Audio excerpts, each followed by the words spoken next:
Hezbollah এবং ইসরায়েলের নতুন যুদ্ধবিরতির ঘোষণা এবং আঞ্চলিক সমঝোতার আলোচনার পরও দক্ষিণ লেবাননের সহিংসতা থামেনি। সবশেষ হামলায় ইসরায়েলি হামলায় নিহত হয়েছেন অন্তত ১৬ জন। এদিকে লেবানন সীমান্তে দখল করা অংশ কোনো ক্রমেই না ছাড়ার ঘোষণা দিয়েছেন ইসরায়েলের প্রধানমন্ত্রী বেনয়ামিন নেতানিয়াহু। দক্ষিণ লেবাননের বারিশ শহর যুদ্ধবিরতি কার্যকরের কয়েক ঘন্টার মধ্যেই আবারও ইসরায়েলি হামলায় কেঁপে উঠেছে লেবানন। ধ্বংসস্তূপ সরিয়ে মরদেহ উদ্ধারে কাজ চালিয়ে যাচ্ছেন উদ্ধারকর্মীরা। ধ্বংসস্তূপের নিচে আটকে পড়াদের খুঁজছেন স্বজনরা। তারা বলছেন এই বর্বরতাই প্রমাণ করে ইসরায়েলের অঙ্গীকারের কোনো দাম নেই।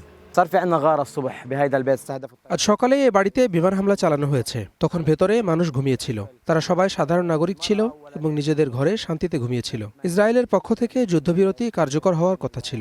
ইসরায়েল এখন থেকে নয়, ৪৮ সাল থেকেই তারা এমন। তারা সবসময়ই প্রতারণামূলক আচরণ করে। তারা যুদ্ধবিরতির কথা বলে যেন সেই সময়টার প্রস্তুতি নিতে পারে, শক্তি সঞ্চয় করতে পারে, তারপর আবার হামলা চালায়। বেকা উপত্যকার একাধিক স্থানে আরও হামলার খবর পাওয়া গেছে। ইসরায়েলের দাবি, রাতভর দক্ষিণ লেবাননে তাদের অবস্থান লক্ষ্য করে ৫০টিরও বেশি রকেট ও ক্ষেপণাস্ত্র ছুড়েছে হিজবুল্লাহ। যদিও এসব হামলার দায় স্বীকার করেনি হিজবুল্লাহ। লেবাননের স্বাস্থ্য মন্ত্রণালয়ের তথ্যানুযায়ী মার্চের শুরু থেকে ইসরায়েলি হামলায় দেশটিতে নিহত হয়েছেন প্রায় ৪,০০০ মানুষ। নিহতদের মধ্যে রয়েছেন নারী, শিশু ও চিকিৎসা কর্মীরাও।